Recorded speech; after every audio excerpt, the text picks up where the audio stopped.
The draft is complete, but the roster necessarily is not. UDFA class is coming in. Who goes to rookie camp?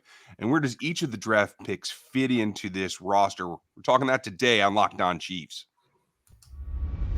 From the land of the free and the home of the Chiefs, this is the Locked On Chiefs podcast. Welcome back, everybody. It's the day after the NFL draft. I hope you're ready for it. A lot of information to cover here as the new UDFA class comes in. It's been a long weekend. I hope everybody had a safe one. And now we get to look at the future of the Kansas City Chiefs as we get ready. I'm Ryan Tracy, the founder of Rogue Analytics and Performance Consulting, where you can still go grab the Matrix or the Draft Guide if you want a little bit more background information on the guys that are in Kansas City. Please check out NFL33.com and RGR Football as well. And I'm Chris Clark from Chiefs Corner. There is a lot to talk about when we start talking about UDFAs and everybody that the Chiefs brought in over draft weekend. So let's just dive into it. When you start looking at the UDFA class, there's a couple of names that stand out, and it's not necessarily because they stand out because of their names. It's more they stand out because they have money. And they have a linebacker that got $150,000, and they have a corner that got $70,000. It looks like the linebacker that they signed, Indiana linebacker Cam Jones, to $150,000 guaranteed contract. Obviously, he'll make more than that if he makes the team, but $150,000 guaranteed is a sizable chunk for a UDFA. They don't give those out.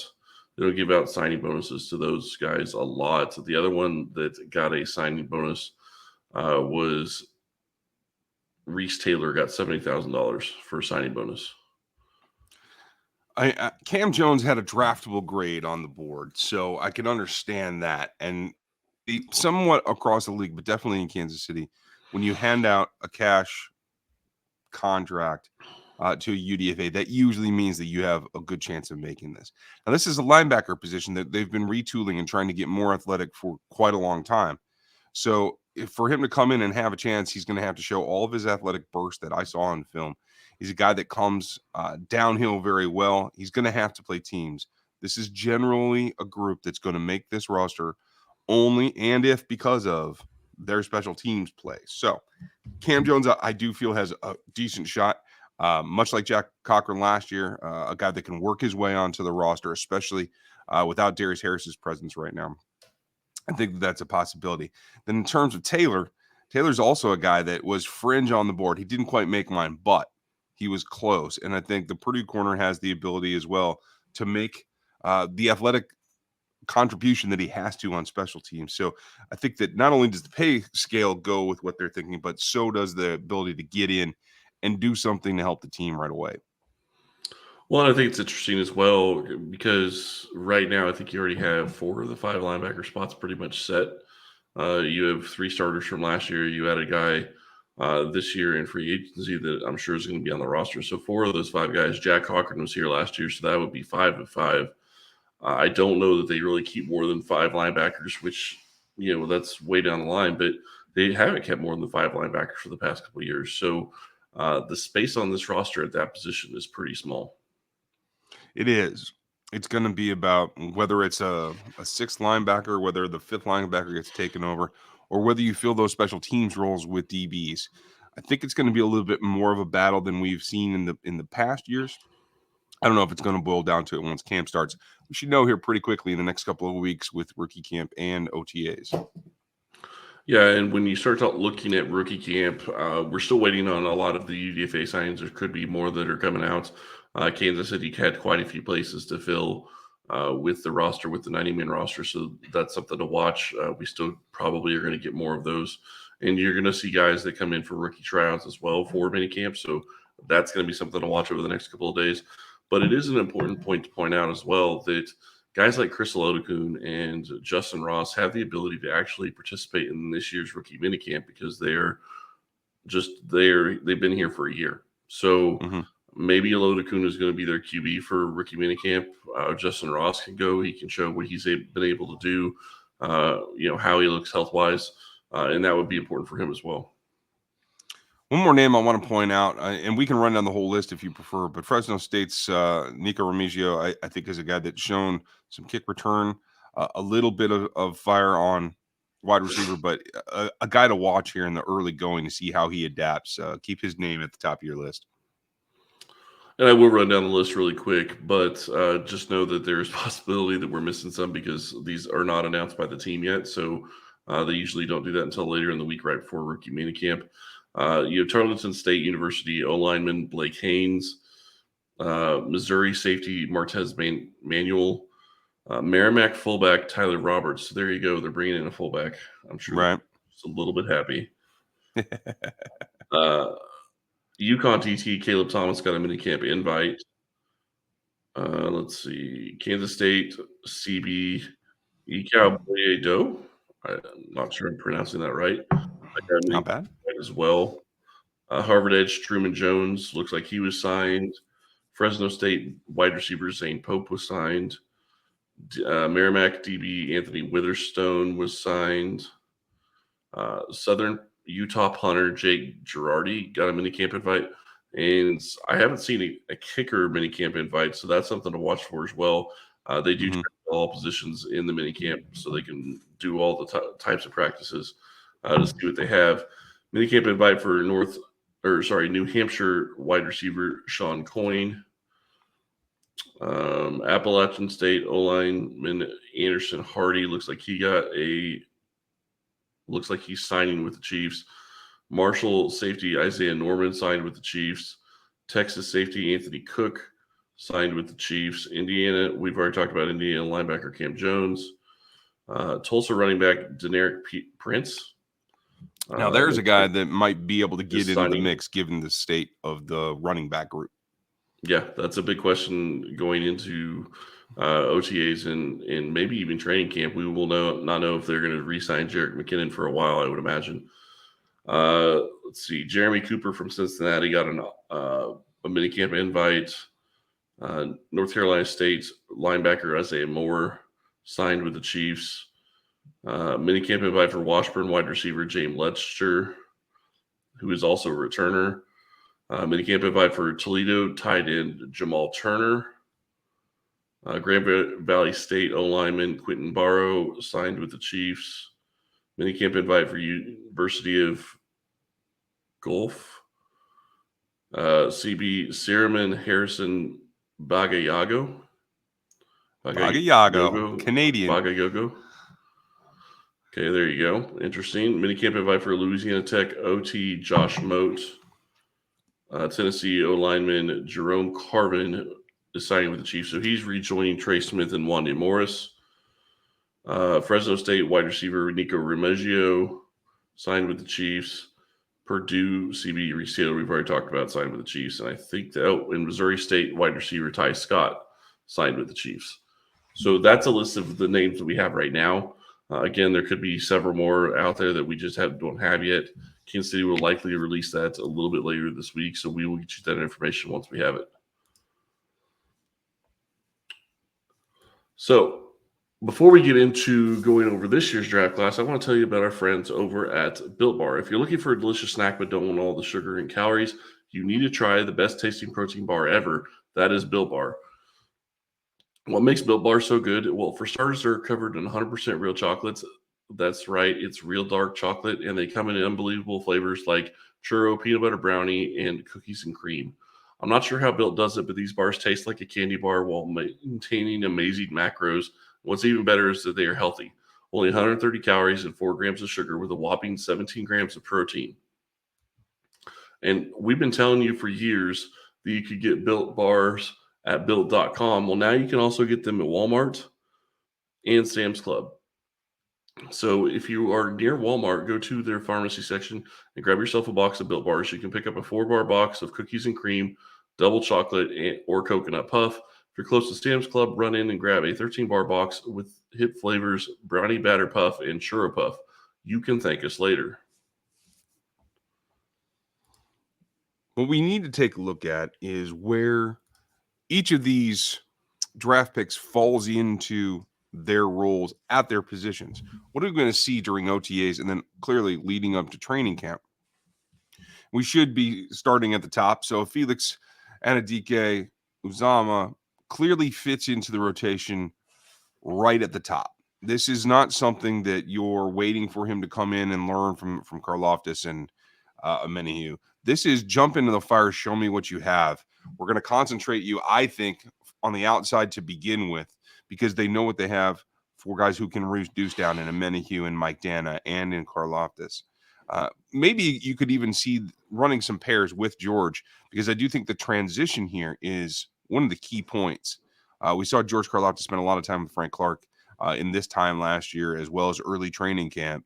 And it does take a lot of information transfer right now. But there's no way that I see that Felix has to be second tier or anything like that. He should be repping right in with the ones. I expect to see that right off the bat come OTAs.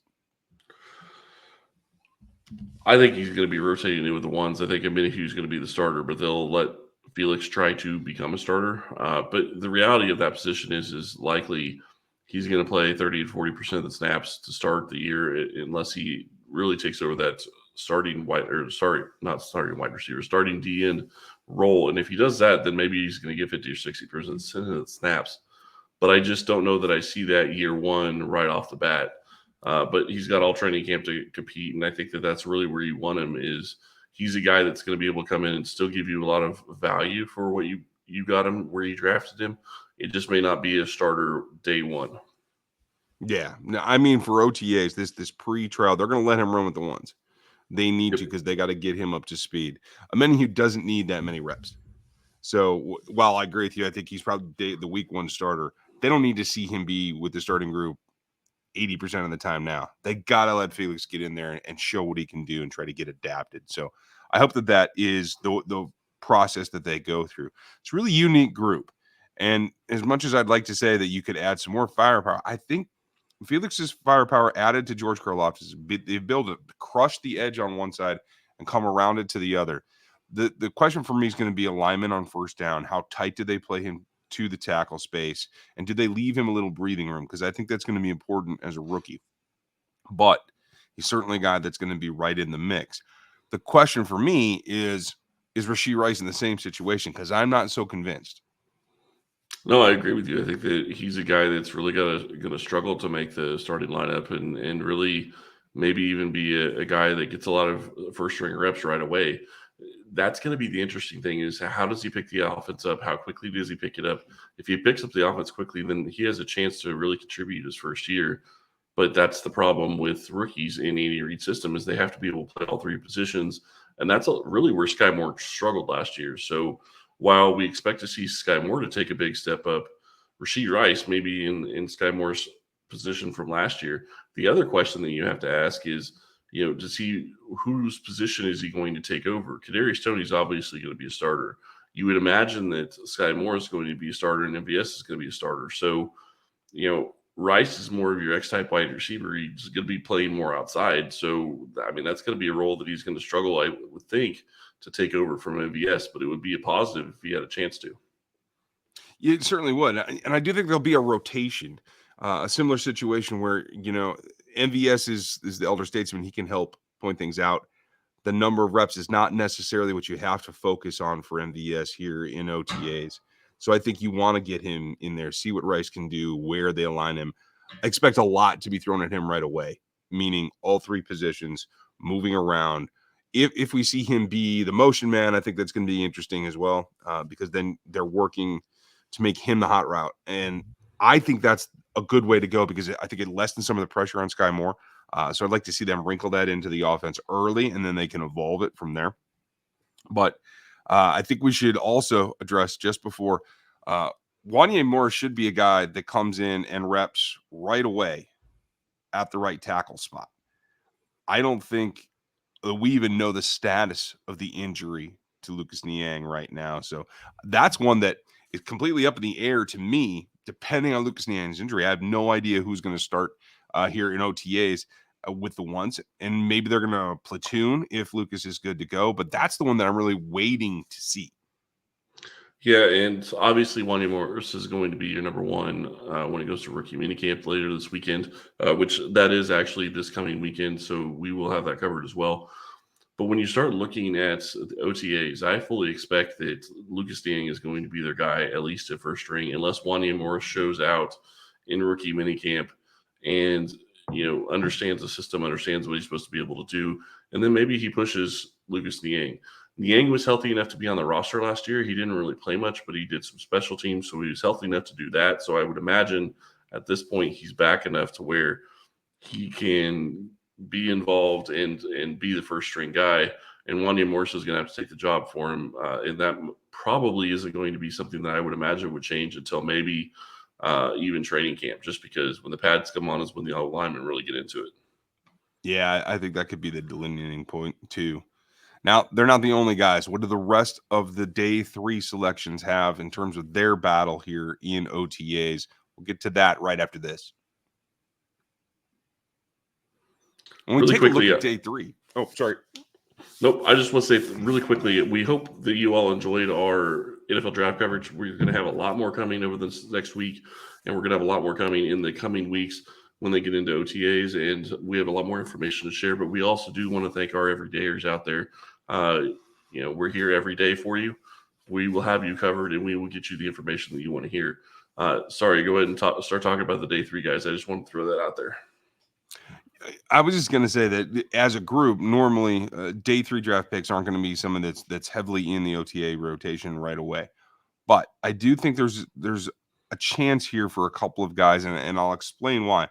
At the top, Shamari Connor is in a situation where there's really only a couple of guys that know the defense very well that could be there. Obviously, the rookie camp is one thing. I'm talking about OTAs when other players are back. Now, Edwards is new. You obviously have Cook and Reed, who are going to be your 1 and 2. The question for me is, where does Deon Bush fit in on the defensive side versus Connor? They were very excited to go get Connor, and the fact that they were able to pull that off, when you look at the reaction in the room, in the Chiefs war room, I think that tells you a lot about expectations. Just it was nearly as much excitement as it was when Felix was selected. So I do feel like that's going to be one of the battles to watch in terms of new guys coming in, 2 of them fighting up against. I think Cook and Reed are established, but they use dime safety so often. I think that's going to be a really interesting battle here right off the get-go. Yeah, it's going to be. And then you have Edwards that's coming in that's new. So you have, like you said, you have 2 guys that are going to be competing for that spot, for those spots. And Bush knows the defense. So, but he was more of a core special teams guy. He wasn't playing much defense last year for Kansas City. So his path to the roster really is probably is still special teams, but it's going to be a lot harder unless they keep 5 safeties, because they're going to keep Connor. I can't imagine that they went out and drafted him and they're going to release him. So Connor's probably on the team, and I would imagine Edwards is on the team as well. So Deon Bush could be a guy that's on the outside looking in already. Could be. Let's see how it stacks up. Experience goes a long way in that particular position. Yep. So let's see how they get to. But then comes BJ Thompson, and he's the big intrigue to me, because as much as you feel good about where Felix is physically fitting into the league, BJ Thompson's the gear shifter here. He's the guy that isn't the typical Spags look. And so I'm really excited to see how they choose to use him early. Is it just a speed rush outside type position? Are they going to drop him in OTAs, try to get him used to it a little bit? Because I think in the end, he's going to be a guy that comes in as a substitute halfway through the year, maybe a little bit farther. When you have some attrition, you have some natural season grind that knocks an edge or 2 out of a particular ball game. And maybe he gets an opportunity, because I do think reducing Amenahue, even Felix, who played inside in college, clearly Dana and George Karlaftis, allows the edge, the speed edge outside, to be manned by the rookie with a lot of power inside. I like that concept. Yeah, no, I think Kansas City's going to like that concept. They went with that type of concept last year a lot and reduced. You saw Frank Clark go inside. You saw, Karlaftis go inside. You saw Dunlap go inside at times. I do think that that's something that they're going to be using. I think that they are going to continue that going forward. And it is going to be interesting to see what he's able to bring, because speed rush off the edge is not something that they've had. A guy with bend, a guy to get around that corner. That's going to be something to watch, especially when you start getting into the season playing teams like Cincinnati, who have a very familiar left tackle that struggles with that speed rush. Yes, amazing. Could that have been a calculated maneuver? Possibly. Then we get to Keandre Coburn. who right now, if you take a look at the depth chart, you see a pretty good path to getting playing time for Keandre Coburn right now. Given how much this team rotates the defensive tackle group, I do like his potential. You have Nadi at the starter position. You have Turk Warden, but he's coming off of an injury. Byron Cowart, Danny's in there, but never got elevated. Daniel Wise, Rock Chalk, is still on the roster, but I don't know that you're seeing him getting a whole lot of playing time. I think the youth and the vitality that Keandre Coburn brings is somebody that can jump in and get into that rotation in OTAs. I don't know if that survives in training camp, but in OTAs in particular, I expect to see Keandre Coburn coming off and working in with Turk in particular, but maybe even in like he was so excited to do next to Chris Jones. Well, and I will say this. If there was a day two pick that I would think has a sneaky chance of making a day one starter, and I mean day one as in day one of the season, I would say it could be Coburn. Just because you don't know what the depth that Kansas City has right now. You know what you have in Nadi, and Nadi doesn't give you anything in pass rush. He can be good against the run, but he doesn't give you anything in pass rush. You have a guy in Morton who did really well for Kansas City, but like you said, he's coming off an injury, and an ACL could really cause some issues with explosion, and that's going to cost him playing time if he's not able to be as explosive as he was in last year. So to me, that's a sneaky one that could possibly be a starter for the beginning of the season if he can show that he understands what his responsibilities are, and he can show that he has the right leverage and is able to be, disruptive in the middle of the field, or in the middle with Chris Jones. Absolutely. Now, if it wasn't for the fact that Shamari Connor's here, and Shamari can be that safety, and I do prefer him there. He can also drop in the nickel, and so you're probably going to slap the DB title on him as we get into training camp. But Nick Jones' competition, I think, is Nazeeh Johnson overall. So it's going to be more about the special teams. It's going to be about understanding where you need to be as the guy that fills in should someone have to take a rep off. Somebody gets dinged up in a ball game, has to come out for a little bit. What can you do to help this team? So I see Nick Jones as one of the more uphill battles of this draft class, but he's still in the mix, that's for sure, especially given how young this group is at cornerback. Yeah, no, he has an opportunity to make the team. I would say you're right. I think his role is likely to be special teams, and that's how he's going to make the roster. If he doesn't make the roster, I still think that he's going to be a guy that they try to bring back on the practice squad. But as a 7th round pick, you are going to be up against, 4 starting guys or 4 guys that, Kansas City's very comfortable with. You have Nazeeh Johnson from last year as well, who played a pretty good special teams role for them and did well in it. So it's a question, can he push Nazeeh Johnson, or can he push, the need for another player at another position to take over some of the special teams reps? That's really where he's going to make his bread and butter, and that's his biggest chance to make this roster. I agree. We'd like to know what you think. Leave your comments here on YouTube and give us the reviews on Spotify and on Apple. We're going to hear more about them as the week goes on, and we'll dig into these prospects, both drafted and unsigned, undrafted to signed, that are going to be in Kansas City for rookie camp this coming weekend. Yes, it starts right away. We'll have it all for you this week. Make sure you remember we are here 5 days a week, and that doesn't change just because there's a new draft class. So get sub now. Make sure you like and sub over on YouTube as well so you can see what's going on. Thanks for your time and your patience. Have a great week. We'll talk to you tomorrow.